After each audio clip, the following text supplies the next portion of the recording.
दोस्तों, अपनी पाठशाला में आपका एक बार फिर स्वागत है। आज के इस वीडियो में हम चैप्टर नंबर 7 रोकड़ बही के अंदर क्वेश्चन नंबर 4 करेंगे।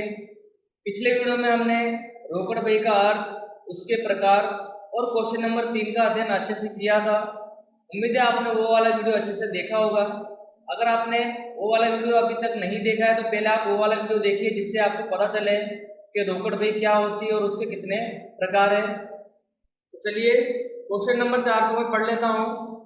यहाँ लिखा हुआ है, निम्नलिखित व्यवहारों पर से ज्वलित की रोकड़ और बट्टा के खानों वाले रोकड़ बही तैयार कीजिए।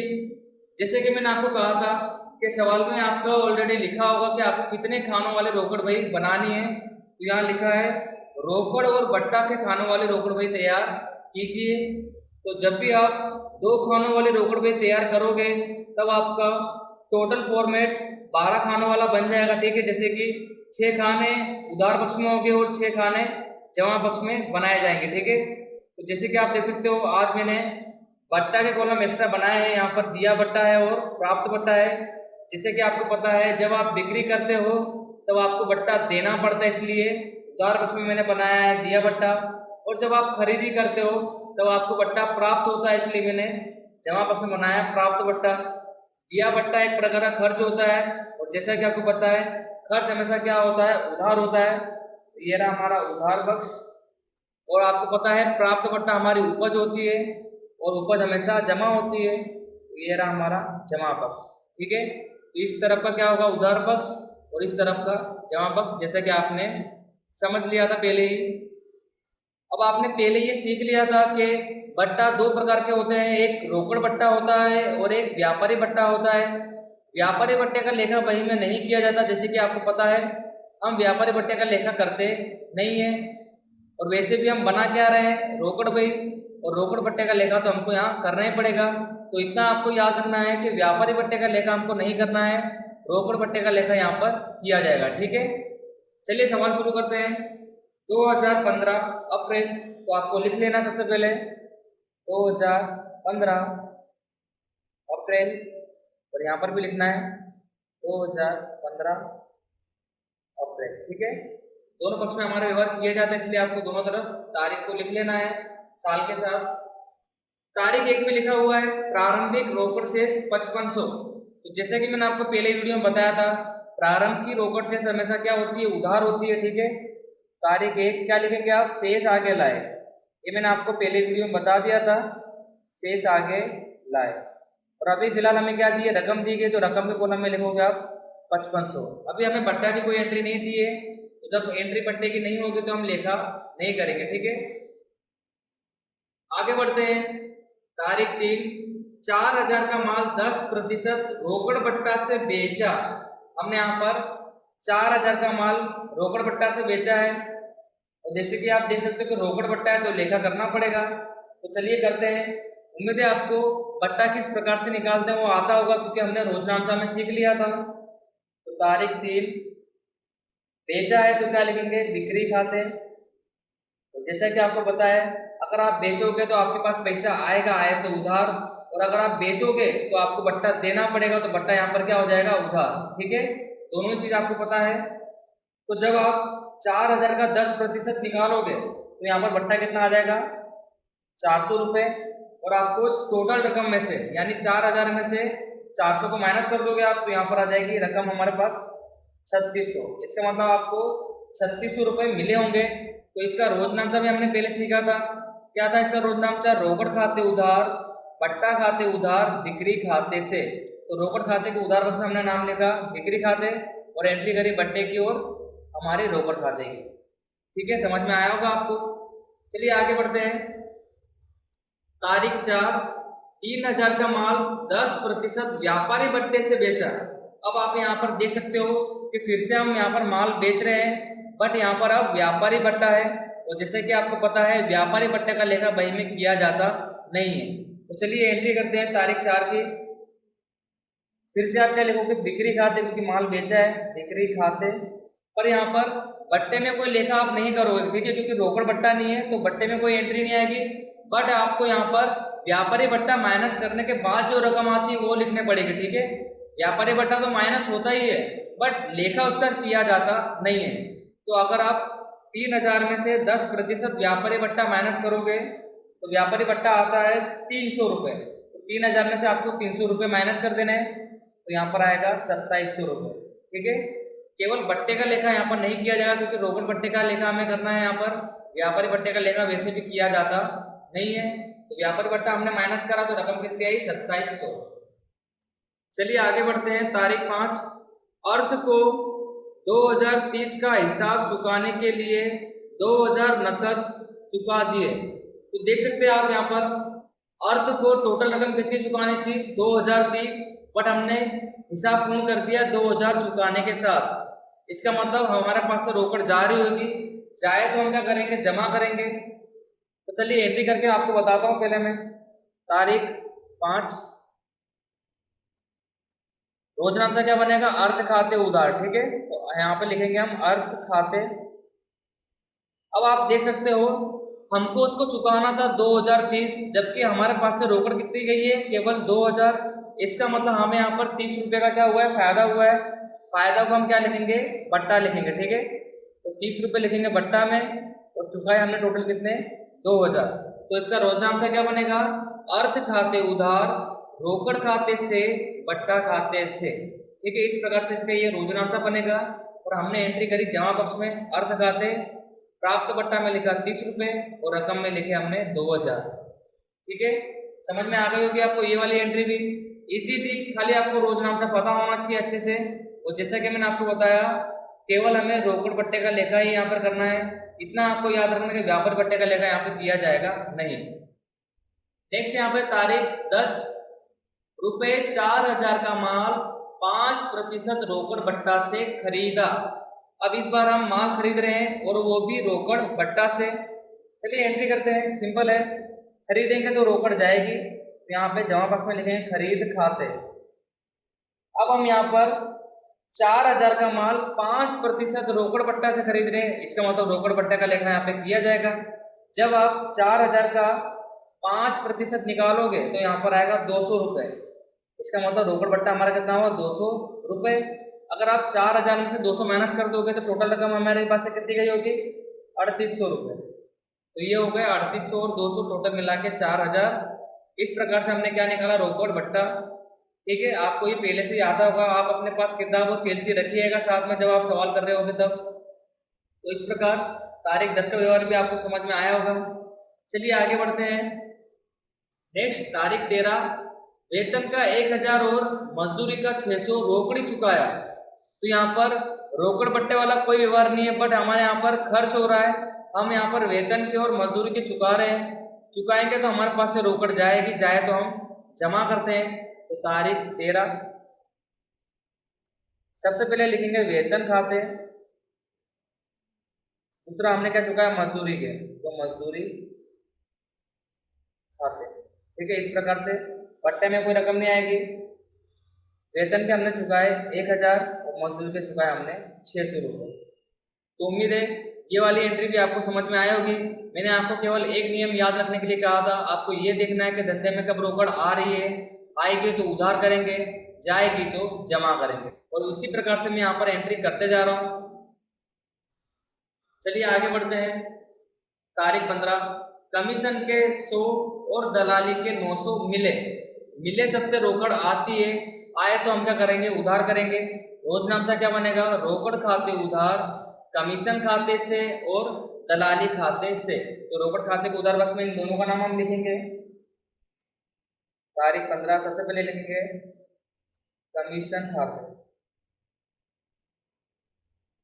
तो दूसरा दलाली खाते। रकम लिख देंगे इसकी, कमीशन के 100 और दलाली के 900, इस प्रकार से। और बट्टा में कोई रकम आएगी नहीं। अब ये एंट्री भी आपको समझ में आ गई। चलिए आगे बढ़ते हैं। तारीख 17, कृष्णा को 420 के हिसाब बैठे 1400 देकर हिसाब चुकता किया। अब फिर से जो हमने ऊपर अर्थ वाली एंट्री करी थी वही वापस आ गई है। अब अर्थ की जगह पे केवल कृष्णा है। कृष्णा को हमको चुकाना थे 1420, जबकि हमने कितने से हिसाब चुकता करा? 1400 रुपये से हिसाब चुकता कर दिया, इसका मतलब हमारे पास से रोकड़ जाएगी। जाएगी तो हम जमा करेंगे तारीख 17।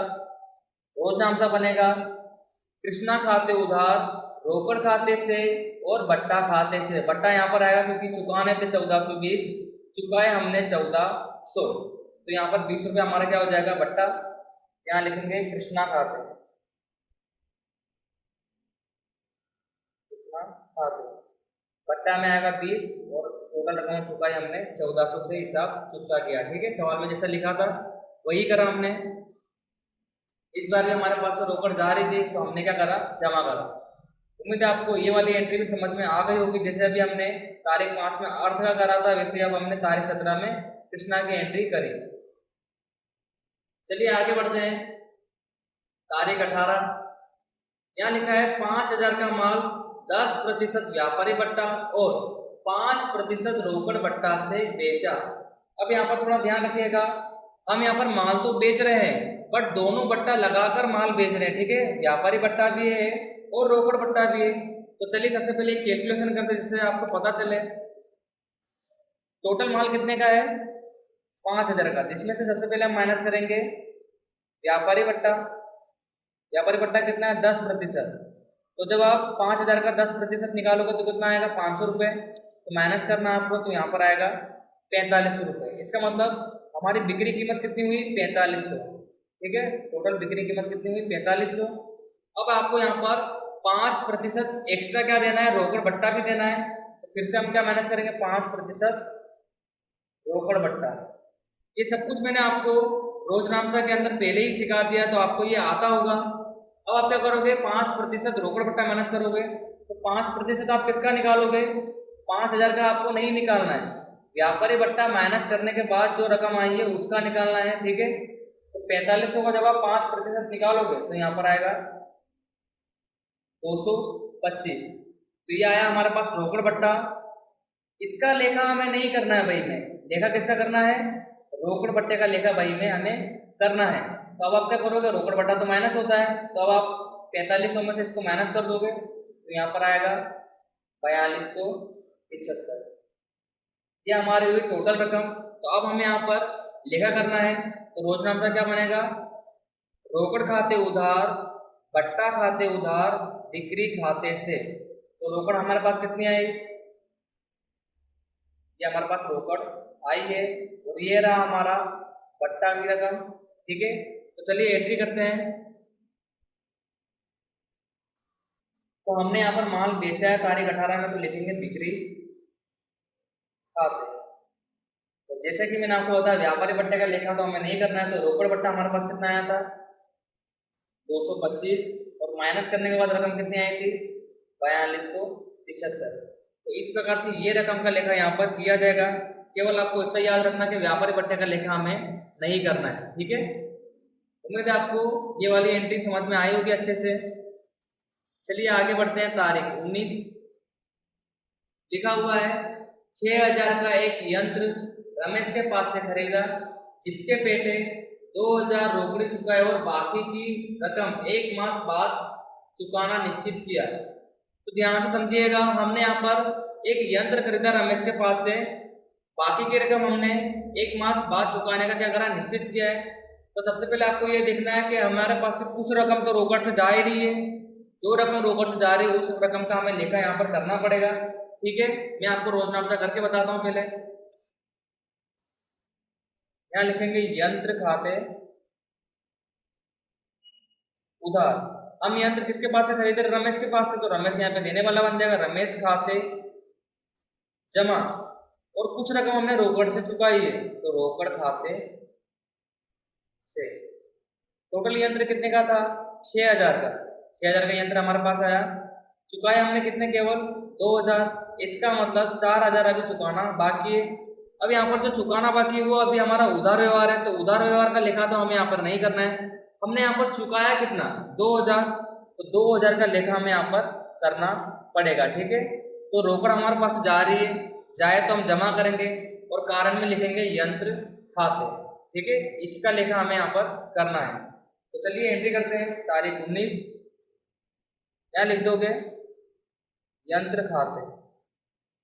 और रकम में केवल कितना आएगा 2000।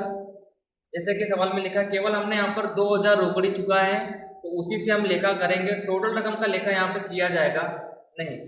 उम्मीद है आपको ये वाली एंट्री भी समझ में आ गई होगी। केवल आपको रोज नाम सा आना चाहिए अच्छे से किसी भी व्यवहार का। आगे बढ़ते हैं। यहाँ लिखा है धंधा में अधिक रकम की जरूरत होने से 3000 की कीमत का घर का फर्नीचर 3500 में बेचा और 2500 रुपये धंधा में लाए। तो केवल आपको ये देखना है कि धंधा में क्या आ रहा है। धंधे का मालिक अपना निजी फर्नीचर बेच रहा है, कितने में भी बेच रहा है वो हमको मतलब नहीं है, पर धंधे में कितना आ रहा है आपको वो देखना है। तो लास्ट में लिखा है कि धंधे में कितना आया 2500 रुपये। अगर धंधे में 2500 रुपये आएगा तो धंधे में रोकड़ आएगी, आए तो उधार करेंगे, रोकड़ खाते उधार हो जाएगा। और यदि धंधे का मालिक धंधे में रोकड़ देता है तो वो क्या बनती है, पूंजी बनती है। ठीक है, तो क्या लिखेंगे, रोकड़ खाते उधार पूंजी खाते से। तो रोकड़ खाते के उधार पक्ष में लिखेंगे पूंजी खाते। तो कितना आया धंधे में, केवल 2500। तो धंधे में क्या आया था, 2500 आया, तो हमने 2500 से एंट्री करी। चलिए आगे बढ़ते हैं। तारीख 27, यहाँ लिखा है 225 व्यापारी महामंडल को वार्षिक फीस के चुकाए। यहाँ पर हम क्या कर रहे हैं, चुका रहे हैं।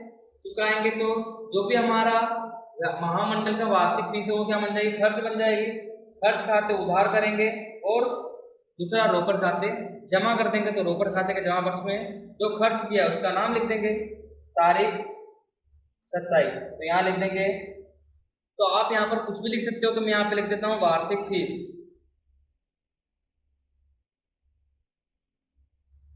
वार्षिक फीस खाते, ठीक है, इस प्रकार से लिख देंगे 225। ठीक है, इजी एंट्री थी, खाली आपको ये देखना था कि रोकड़ धंधे में से जा रही है। लास्ट तारीख 29, यहाँ लिखा है गोडाउन भाड़ा 600 रोकड़ी चुकाया और लारी भाड़ा के 300 शंभू को नकद दिए। तो यहाँ पर दोनों प्रकार से हम क्या कर रहे हैं, खर्च कर रहे हैं। खर्च करने से रोकड़ जाती है, जमा पक्ष में एंट्री करी जाएगी। सबसे पहले हमने क्या चुकाया, गोडाउन का भाड़ा और दूसरा लारी भाड़ा। तो दोनों को कहाँ लिखेंगे, जमा पक्ष में। तारीख 29, पहला लिखेंगे गोडाउन भाड़ा, भाड़ा खाते, दूसरा लारी भाड़ा खाते। ठीक है, दोनों की एंट्री क्या करोगे, आप अलग अलग करोगे। अब हमने यहाँ पर गोडाउन भाड़ा चुकाया है 600 रुपये और लारी भाड़ा चुकाया है 300 रुपये। ठीक है, तो इस प्रकार यहाँ पर हमारा सवाल पूरा हो चुका है। उम्मीद है आपको सभी प्रकार के व्यवहार समझ में अच्छे से आए होंगे। अगर आपको थोड़ा कम समझ में आया तो आप वीडियो थोड़ा पीछे लेकर फिर से देख सकते हो, जिससे आपको अच्छी तरह पूरा सवाल आ जाए। अब जैसे कि पता है, अब हमको टोटल करना है। टोटल में आपको एक चीज़ याद रखनी है कि जो बट्टा की रकम है वो आपको डायरेक्ट टोटल कर देनी है यहाँ पर। ठीक है, जैसे कि दिया बट्टा और प्राप्त बट्टा, उसकी शेष हमें नहीं निकालनी है, उसका टोटल आपको डायरेक्ट करना रहेगा। ठीक है, दिया बट्टे में केवल कितनी रकम है, 400 और 225। तो जब आप टोटल करोगे तो यहाँ पर आएगा 625। ठीक है, इस प्रकार से आपको टोटल कर लेना है दोनों तरफ का, क्योंकि बट्टा की कोई शेष हमें निकालनी नहीं है, उसका जो टोटल है वही आपको लिख देना है। और जब आप प्राप्त बट्टे का टोटल करोगे तो यहाँ पर आएगा 250। अब आपको यहाँ पर रोकड़ की तो शेष निकालनी पड़ेगी। तो जैसे कि हमने सीखा था, जिस पक्ष का टोटल ज़्यादा है आपको दोनों तरफ लिखना है। तो यहाँ पर उधार पक्ष का टोटल ही ज़्यादा है, तो जब आप टोटल करोगे तो 19,575। ठीक है, आपको केएलसी में टोटल करना है। जैसे कि मैंने आपको बताया था कि अगर मैं केएलसी से टोटल करने जाऊँगा तो वीडियो थोड़ा और बड़ा बन जाएगा, तो आपको टोटल कर लेना है और इसको दोनों तरफ लिखना, क्योंकि उधार पक्ष का टोटल ही ज़्यादा है, 19,575। और जैसा कि बताया था मैंने आपको, अब आपको 1 बाय 1 सब माइनस करते हुए आ रहे हैं ऊपर से। तो जब आप 19,575 में से इन सभी को माइनस कर दोगे तब आपके पास एक रकम बचेगी, यहाँ पे आएगी 7,650। ये आपके पास लास्ट रकम बचेगी, वही आपका फाइनल आंसर होगा। अब यहाँ पर आपको लिखना पड़ेगा अंतिम शेष निकली है, कौन सा महीना है, अप्रैल का, और अप्रैल महीने की अंतिम तारीख क्या होती है, 30। तो 30 तारीख को आप लिख दोगे शेष आगे ले गए, शेष आगे ले गए। इस प्रकार से आपको शेष आगे लेकर लिखना है। तो ये बना हमारा फाइनल आंसर 7650। तो इस प्रकार हमने क्वेश्चन नंबर 4 अच्छे से कंप्लीट करा। अगर आपको थोड़ा कम समझ में आया तो आप इसकी प्रैक्टिस एक बार फिर कर लीजिएगा, जिससे आपको पूरा सवाल आ जाएगा। तो आज के वीडियो में अब हम इतना ही रखेंगे। मिलेंगे आपसे फिर से नेक्स्ट वीडियो में नेक्स्ट टॉपिक के साथ।